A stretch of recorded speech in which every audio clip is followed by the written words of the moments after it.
বিদেশ নীতির সিদ্ধান্ত তো যে কোনো দেশ নিজের লাভ ও লোকসান দেখে নেয়, আর ওই সিদ্ধান্তই নেয় যেটায় তার লাভ হয়। কিন্তু কিছু কিছু দেশ আবার নিজের লাভের কথা না ভেবে বন্ধুত্বের কথা ভাবে। যেমন রাশিয়া 1971 সালে ভারত পাকিস্তান যুদ্ধের সময় ভারতের জন্য করেছিল। আর্মেনিয়া ও আজারবাইজানের মধ্যে টানা 1 মাসের বেশি চলা যুদ্ধের পর অনেক বিষয় পরিষ্কার হয়ে গেছে। রাশিয়া আজকের সময় আর্থিকভাবে অতটা ক্ষমতাবান নেই যে রাশিয়া অন্য দেশকে সৈন্য সহায়তা করবে। রাশিয়া কেবল সমস্যার সময় হাতিয়ার বেচতে পারবে, ওর থেকে বেশি কিছু পারবে না। সেটা রাশিয়ার বাধ্যতা ভাবুন বা সিদ্ধান্ত।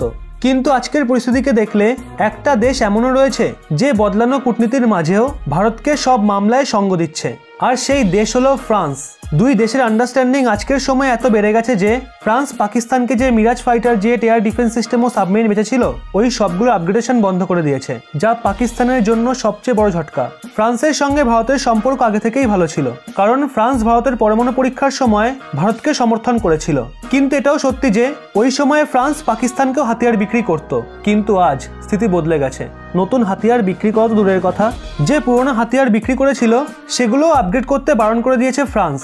ফ্রান্স আর ভারত এত কাছের হওয়া দুটো বড় কারণ রয়েছে। এক, ভারতের প্রধানমন্ত্রী নরেন্দ্র মোদীর আনকন্ডিশনাল সাপোর্ট করা, আর পাকিস্তানের ফ্রান্স ও ফ্রান্সের রাষ্ট্রপতি ম্যাক্রোর বিরুদ্ধে সংসদে প্রস্তাব আনা, আর ওই রাজদূতকে ফিরে আসতে বলা যে ওখানে ছিলই না। পাকিস্তানকে হাতিয়ার বেচার সঙ্গে সঙ্গে আরও একটা বিষয় ছিল যেটা ভারত অনেক সময় ধরে ফ্রান্সের সামনে রেখে এসছে, ওটা ছিল কাতারের রাফায়েল ফাইটার জেটের ব্যাপারে।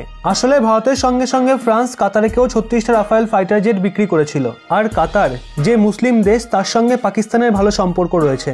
কাতার ও পাকিস্তান দুই দেশের পাইলট একসঙ্গে ট্রেনিং প্রোগ্রামেও অংশ নেয়। কাতারে প্রায় দেখা যায় ওখানে কাজ করার জন্য পাকিস্তান থেকে অনেক ইঞ্জিনিয়ার টেকনিশিয়ান যায়, আর তারা কাতারের এয়ারফোর্স ও আর্মি হাতেরও অনেক সহায়তা করে।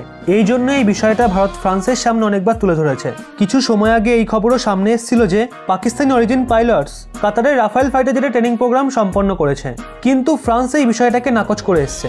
ভারত তাও এই বিষয়টাকে ফ্রান্সের সামনে অনেক সময় ধরে তুলছিল, কারণ আজকের সময় ইন্ডিয়ান এয়ারফোর্সের সব থেকে বড় ট্রাম্প কার্ড রাফায়েল। মোদী সরকার আসার পর ভারত কূটনৈতিক স্তরে অনেক অ্যাক্টিভ হয়ে গেছে, যার ফলস্বরূপ ফ্রান্স কাতারকে বার্তা পাঠিয়েছে পাকিস্তানি হোক বা পাকিস্তান মুলকের ওই সব টেকনিশিয়ানদের যেন রাফায়েলের থেকে দূরে রাখা হয়, আর তাদের যেন রাফায়েল ফাইটার জেটের ওপর কাজ করার অনুমতি না দেওয়া হয়। এমনকি ফ্রান্স কাতারকে আধিকারিকভাবে স্টেপ নেওয়ার নির্দেশও দিয়ে দিয়েছে। গত কিছু সময় ধরে দেখা যাচ্ছিল ভারত ও ফ্রান্সের মধ্যে সম্পর্ক অনেক ভালো হয়ে গেছে। এর আগে ফ্রান্স মাঝে মধ্যে ভারতকে ধার্মিক কঠোরপন্থীর ব্যাপারে সচেতন করত, কিন্তু এখন আর ফ্রান্স সেটাও করবে না। ফ্রান্সও আজ ওই কার্যকলাপই করছে যেটা একসময় ভারত করত। যাই হোক, ভারত ও ফ্রান্সের বন্ধুত্বের গভীরতা নিয়ে আপনার কি মত অবশ্যই নিচে কমেন্টে জানান। ভিডিওটি ভালো লাগলে অবশ্যই একটি লাইক করে সবাইকে শেয়ার করে দিন, এবং এরকমই ব্যাক টু ব্যাক আপডেট পেতে রহস্য বাংলা এই চ্যানেলটি সাবস্ক্রাইব করে পাশের বেল আইকনটি অল করে রাখুন।